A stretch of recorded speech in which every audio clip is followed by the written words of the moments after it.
तसव्वुर करो कि तुम गर्मियों की छुट्टियों में अपने कजिन के साथ लॉन्ग ड्राइव पर जा रहे हो।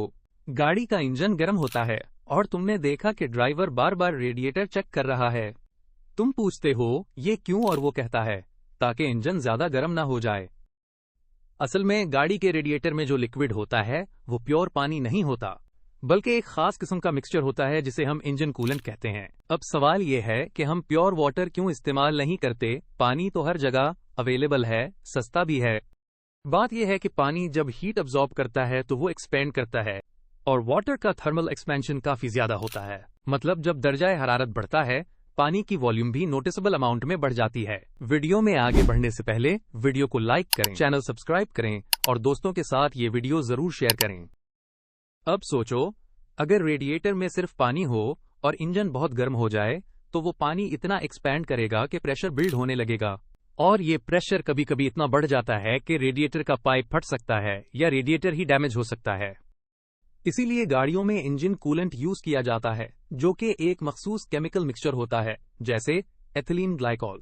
ये सब्सटेंस न सिर्फ पानी की निस्बत कम एक्सपैंड करता है, बल्कि इंजन को फ्रीज और बॉयल होने से भी बचाता है। यही थर्मल एक्सपेंशन कॉन्सेप्ट हमें बताता है कि प्योर वाटर हर जगह सेफ सोल्यूशन नहीं होता। प्रैक्टिकल लाइफ में हमें हमेशा सोचना पड़ता है कि किस मटेरियल की कौन सी प्रॉपर्टी हमारे हक में या खिलाफ जा सकती है। अब थोड़ा सा फर्क समझो रियल और अपेरेंट एक्सपेंशन में, खास तौर पर लिक्विड्स के केस में। रियल एक्सपेंशन वो होता है जो लिक्विड खुद एक्सपीरियंस करता है, जितना वो हकीकत में एक्सपैंड हुआ। लेकिन जब हम उसे किसी कंटेनर में मेजर करते हैं तो हमें नजर आती है अपेरेंट एक्सपेंशन, क्योंकि कंटेनर भी थोड़ा एक्सपैंड करता है हीट की वजह से।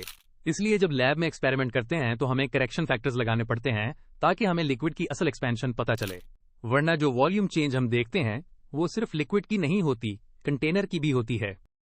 फर्ज करें आप गर्मियों में बाहर खेलने निकले हैं, धूप तेज है और दर्जाए हरारत खूब बढ़ चुका है। वापिस आकर थर्मोमीटर उठाते हैं और देखते हैं कि उसमें मर्क्यूरी ऊपर चला गया है। अब सवाल यह है कि मर्क्यूरी को थर्मोमीटर में क्यों रखा जाता है? क्यों ना पानी या कोई और लिक्विड इस्तेमाल किया जाए? असल बात यह है कि मर्क्यूरी बहुत खास प्रॉपर्टीज रखता है। जब इसे हीट मिलती है तो ये फौरन एक्सपैंड करता है, और जब ठंडा होता है तो कॉन्ट्रैक्ट भी तेजी से हो जाता है। इसके अलावा ये थर्मोमीटर की अंदरूनी दीवारों से चिपकता नहीं। दर्जाए हरारत में तब्दीली कैपिलरी ट्यूब में मर्क्यूरी की पोजीशन से मेजर की जाती है, जिस पर फ़ारेनहाइट, सेल्सियस या केल्विन स्केल के साथ कैलिब्रेटेड मार्क्स मौजूद होते हैं। तो जब दर्जाए हरारत बढ़े, मर्क्यूरी आसानी से ऊपर कैपिलरी ट्यूब में चला जाता है, जो एक लंबी सी बंद नाली होती है। तो हम सिर्फ ये देखते हैं कि मर्क्यूरी कहाँ तक गया है, और वही हमें बता देता है कि टेम्परेचर कितना है। कभी रेलवे स्टेशन पर नोटिस किया कि पटरियों के दरमियान थोड़े थोड़े गैप्स होते हैं? ऐसा लगता है जैसे किसी ने दानिस्ता जगह छोड़ी हो। ये गैप्स एक्चुअली बहुत इंपॉर्टेंट होते हैं। रेल ट्रैक्स मेटल से बनती हैं और मेटल गर्मी में एक्सपैंड करता है। तो अगर समर में ट्रैक को बगैर गैप के मुकम्मल तौर पर जोड़ कर रखा जाए तो एक्सपेंशन की जगह न होने की वजह से ट्रैक मुड़ जाएंगे, यानी बकलिंग होगी। और अगर ट्रैक मुड़ जाएं या अपनी जगह से हट जाएं तो ट्रेन डीरेल हो सकती है, मतलब ट्रैक से उतर सकती है, और ये ऑब्वियसली डेंजरस सिचुएशन बन जाती है। इसीलिए इन गैप्स को छोड़ना जरूरी होता है ताकि मेटल को थर्मल एक्सपेंशन की स्पेस मिले और सिस्टम सेफ रहे।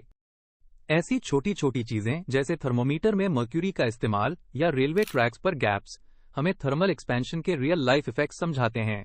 साइंस सिर्फ किताबों तक महदूद नहीं, ये हर जगह हमारे इर्द गिर्द जिंदा मिसालों में छुपी हुई है। अगली बार ट्रेन पकड़ें या बुखार में थर्मोमीटर इस्तेमाल करें तो थर्मल एक्सपेंशन जरूर याद आएगा। फर्ज करो कि तुम्हारे पास एक शीशे की फ्लास्क है और उसमें पानी बिल्कुल किनारे तक भरा हुआ है। अब इस फ्लास्क को एक बर्नर पर रख देते हैं ताकि नीचे से हीट सप्लाई हो। जैसे ही फ्लास्क गर्म होती है, सबसे पहले खुद फ्लास्क एक्सपैंड होना शुरू कर देती है। तो नतीजा ये होता है कि फ्लास्क के अंदर का वॉल्यूम थोड़ा बढ़ जाता है, मगर पानी अभी इतना गर्म नहीं हुआ होता। इस वजह से पानी की सतह जो पहले लेवल ए पर थी, अब नीचे आकर लेवल बी पर आ जाती है। स्टूडेंट्स अक्सर यहाँ कंफ्यूज हो जाते हैं, क्योंकि वो सोचते हैं कि पानी तो एक्सपैंड होना चाहिए था, लेकिन ये तो कम हो गया। असल में ये होता है अपेरेंट कॉन्ट्रैक्शन, जो सिर्फ हमें दिखाई देता है क्योंकि कंटेनर यानी फ्लास्क खुद फैल गई है। अब जैसे जैसे हीटिंग जारी रहती है, पानी भी गर्म होने लगता है। जब पानी हीट अब्सॉर्ब करता है तो मॉलिक्यूल ज्यादा एनर्जेटिक हो जाते हैं और आपस में स्पेस इंक्रीज करना शुरू कर देते हैं। इस वजह से पानी वाकई में एक्सपैंड होने लगता है और उसकी सतह फिर ऊपर चली जाती है लेवल सी तक। अब फर्क समझो, जो लेवल बी से सी तक एक्सपेंशन हुआ वो होता है रियल एक्सपेंशन ऑफ वाटर।